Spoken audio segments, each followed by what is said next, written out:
Imagine a fire, right? A fire so massive it burns a major city to the ground for 3 solid days. Oh, absolute devastation. Exactly, just complete ruin. Homes, local businesses, entire neighborhoods just turn to ash. But then, when the smoke finally clears and people are walking through the smoldering ruins, they notice something bizarre. Right, the one building's still standing. Yes. One massive, opulent bank building is standing there, completely untouched.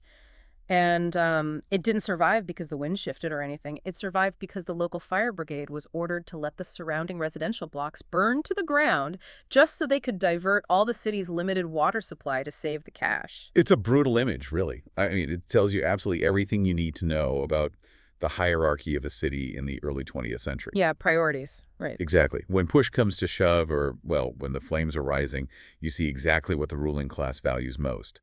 And that striking, honestly somewhat horrifying reality is exactly where we are starting today. Welcome to the Deep Dive. We are heading to a place where history isn't just in the past, it's aggressively layered right under your feet. It really is. But before we get into the flames and the fortunes, I need to establish right off the bat that this deep dive is a proud part of the podcast. The street has its own story, or in Greek, o dromos eki tidikitov historia, provided by the podcaster Giannis Stefanidis. Which is such a brilliant initiative for documenting urban history. And the sources provided for us today focus on one specific, highly concentrated stretch of pavement. We're talking about Frankon Street, located right in the heart of Thessaloniki, Greece. Yeah, we've been digging through these incredible historical guides, architectural overviews, and local articles like from Parallaxia magazine. And our mission today is to just take you on a walk down this street. A virtual tour, basically.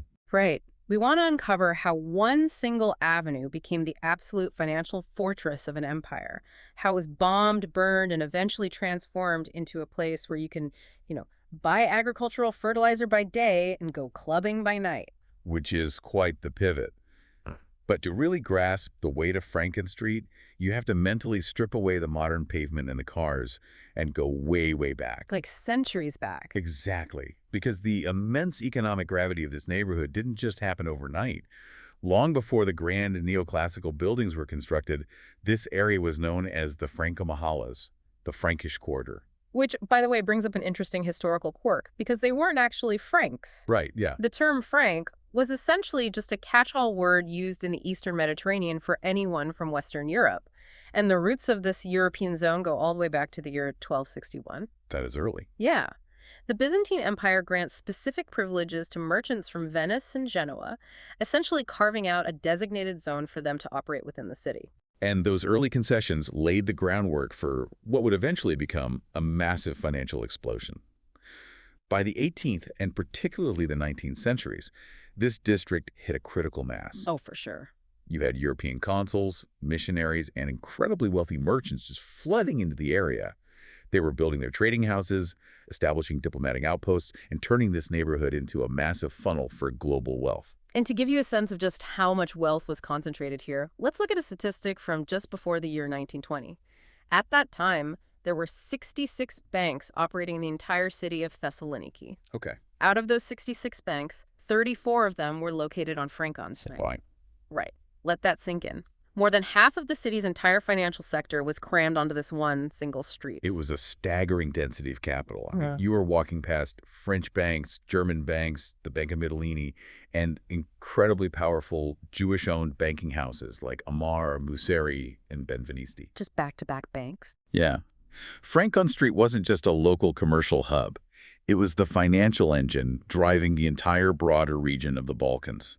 I try to picture the sensory overload of that era. It's like a 19th century Wall Street, but mixed with a bustling global bazaar. Okay, well. You have these massive, imposing bank buildings popping up, but down at the street level, it's packed with what were called khans. These were traditional courtyard-style inns where traveling merchants would stay and store their goods. So you get this crazy mix of people. Yeah. You have insurance brokers in sharp suits walking past merchants trading spices, raw silk, and imported tea. But looking at these sources, I keep getting stuck on the power dynamic. How so? Well, if you have a single street holding that much of a city's wealth, it has to completely warp the relationship between that neighborhood and the rest of the city. Oh, absolutely. It creates a profound, almost surreal distortion.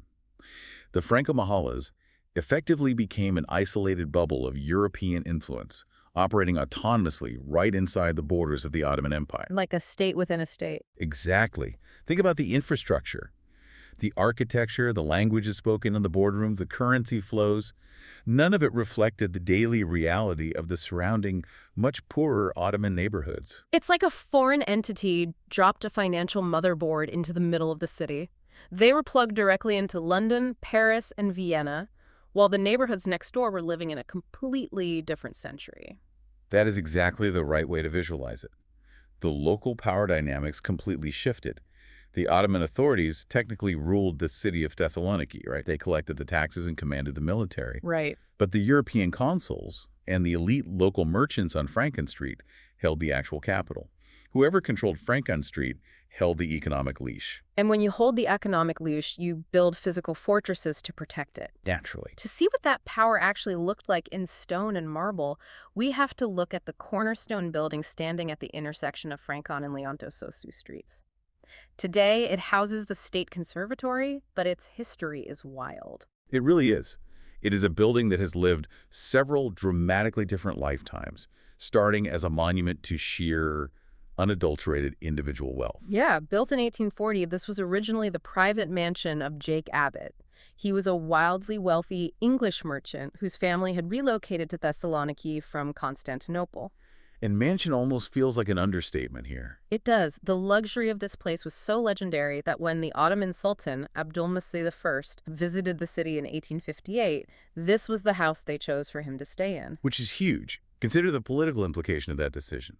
The absolute ruler of the Ottoman Empire comes to visit a major city in his domain, and he doesn't stay in a government palace or a military fortress. Right, he stays with a merchant. He stays in the private residence of an English merchant on Frankon Street. That is a massive, highly visible concession of where the true prestige and comfort lay in that era. But Abbott's mansion doesn't stay a family home. As the decades roll on, the building transforms into a literal fortress of capital. It becomes the formidable Ottoman Imperial Bank. And this is where the history of the street turns violent. Very violent. In April 1903, this symbol of wealth is literally blown apart. Right. It was a massive, highly coordinated act of sabotage carried out by a group of Bulgarian revolutionaries. They didn't just throw a bomb through a window. They dug a tunnel under the bank and detonated explosives from below. Wait, they tunneled under it? Yeah. That takes weeks of planning. This wasn't a random riot. Why go to such extreme lengths just to hit a bank building? Because the Ottoman Imperial Bank wasn't just a place that held money. It was the ultimate symbol of the Ottoman Empire's financial reliance on Western European powers. Ah, okay. That makes sense. The revolutionaries understood that to cripple the empire, you don't just attack soldiers. You attack the foreign capital, keeping the state afloat. Blowing up the bank was a calculated strike designed to terrify European investors and trigger a massive economic crisis. But the bank didn't stay a crater for long. The sources show it was rebuilt almost immediately, around 1903 or 1904. Right back up. Yeah, the engineers Barrow and Amar took charge, and they based their reconstruction on studies by an Italian architect named Vitaliano Poselli. Now, keep that name in your head, because Poselli essentially defined the entire aesthetic of this era in Thessaloniki. He really did. Poselli was a master at blending heavy, authoritative European architectural styles with the local environment. He gave the rebuilt bank an imposing neoclassical authority. Just massive columns. Massive columns, grand sweeping entrances architecture designed to make the individual feel small. And there's a detail about this rebuild that I find incredibly revealing. In the courtyard of this new massive bank, they place these grand statues, and the statues are named Triton, Faith, and Economy. Oh, wow. Think about the dark irony of that. You have revolutionaries trying to destroy the financial system, and the bankers respond by erecting literal statues of faith and economy on the rubble. It is textbook architectural propaganda. When an enemy blows up the symbol of your power, leaving it in ruins projects fatal weakness. Right, you can't look weak. Exactly. By rebuilding it immediately, making it larger, heavier, and more imposing with an architect like Poselli, you are sending a very specific psychological message to both the public and the revolutionaries. Basically saying, we aren't going anywhere. Yes, you are telling them, commerce is indestructible. Capital is permanent. You can blow up our bricks, but you cannot destroy our system. The statues of faith and economy standing tall are a deliberate taunt. So, the banks on Frankon Street used architecture to control the money and project power. But just down the road, another landmark on this very street used architecture to control something even more fundamental: time itself. Yes. This brings us to one of the most subtle yet profound layers of control in the Frankomachalas. We're talking about the Catholic Church of the Immaculate Conception, known locally as the Frankomachalas, located right at 19 Frankon Street.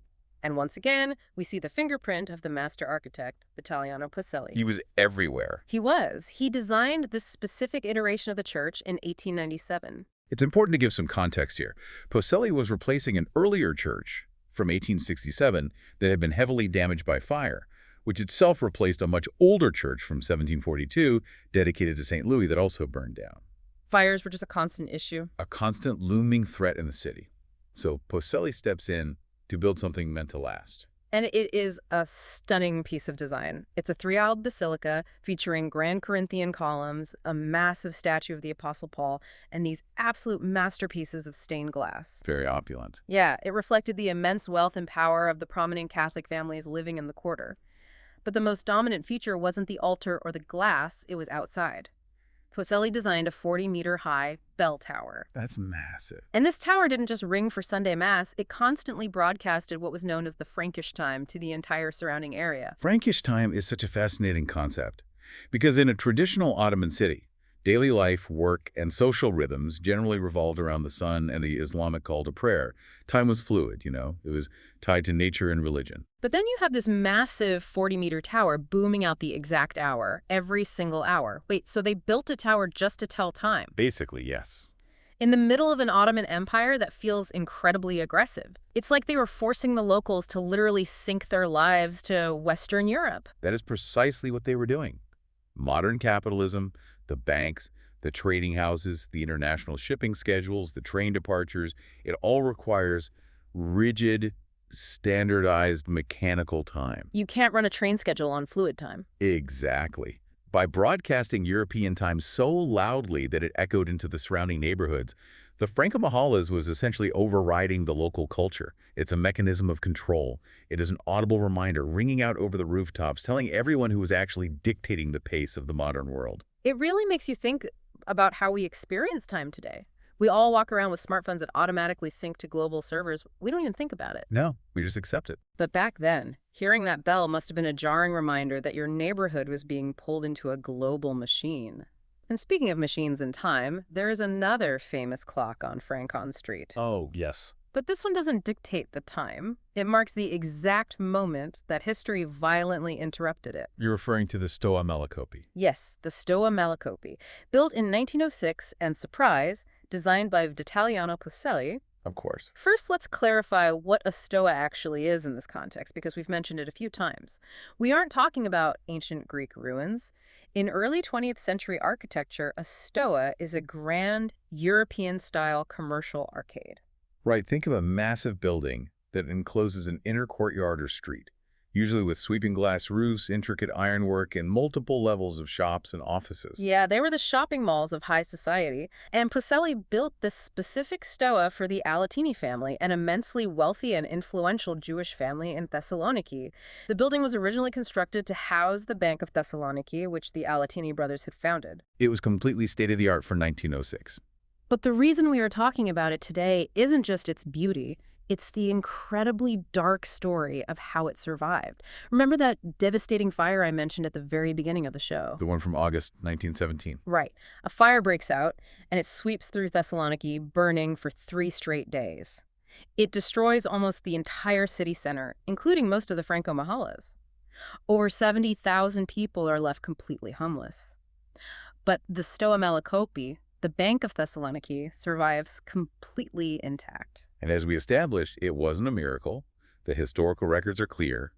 The fire brigade gave preferential, targeted protection to the bank buildings. I really want to dig into the mechanics of that because it's infuriating. How do you even protect one building in a sea of fire? That wasn't easy. The sources suggest they had to actively divert the city's limited water pressure. They were essentially creating defensive perimeters around the capital, actively choosing to let residential wooden houses burn into kindling so the marble and glass of the banks would stay cool. Prioritizing assets over people. Exactly. We look at the Stoa Malacopi today and celebrate this beautiful historic survivor. But standing in front of it, knowing that families lost everything just down the street so this bank could stand well, it makes the architecture feel incredibly cold. It really forces you to confront the reality of historical preservation.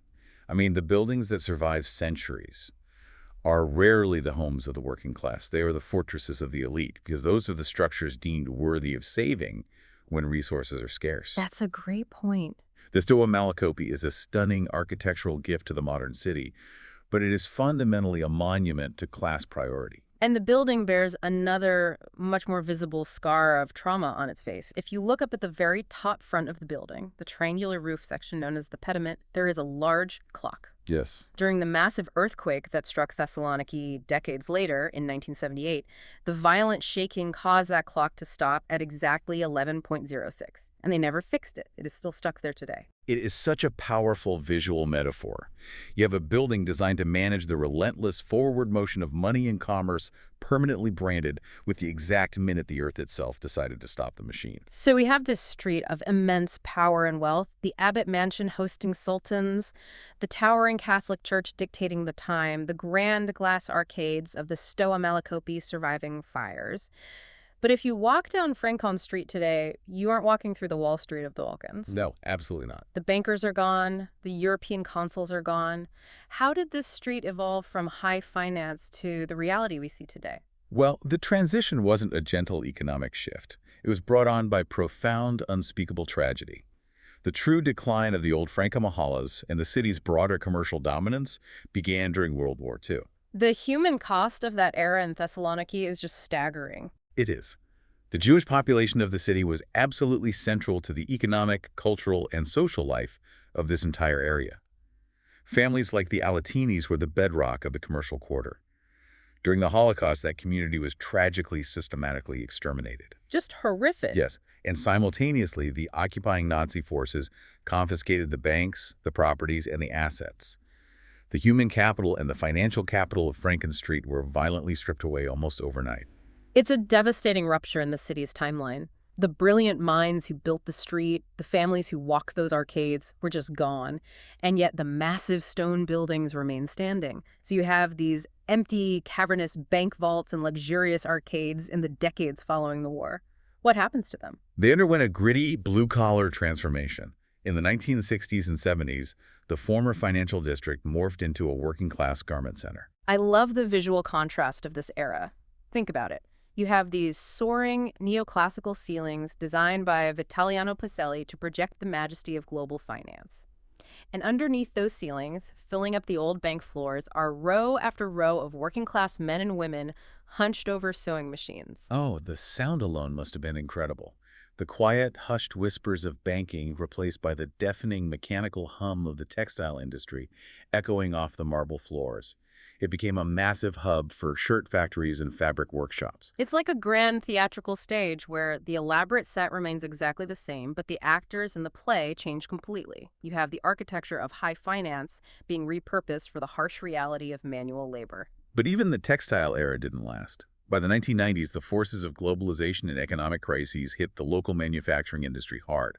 Production moved to cheaper markets, the sewing machines fell silent, and the grand buildings emptied out once again. Which brings us to the bizarre, fascinating reality of Frankon Street today. If you walk down this street and the wider surrounding Valoria 2 area, you see a masterclass in urban contradiction. It is a study in extreme juxtaposition. Right now, by day, Frankon Street is curiously famous for selling agricultural supplies. Yes, of all things. You walk past these historic 19th century buildings, and the storefronts are packed with farming tools, plant fertilizers, and agricultural medicine. But when the sun goes down, the exact same area transforms into one of the most famous nightlife districts in the city. The old warehouses and hidden stoas have been taken over by bars, techno clubs, and restaurants. You can literally buy your pruning shears in the morning from a shop located inside a historic European arcade, and at night you drink cocktails in a repurposed, dimly lit banking hall right next door. It is gentrification and urban adaptation happening simultaneously. And there is one more beautiful twist to the story that really brings it all full circle. We talked heavily about Jake Abbott's mansion. The building that hosted the Sultan became the Ottoman Bank, was blown up by revolutionaries, and was rebuilt by Poselli with the statues of faith and economy. Right, that one building. Since 1987, thanks to an initiative driven by Melina Mercouri, the famous Greek minister of culture, that exact building has served as the State Conservatory.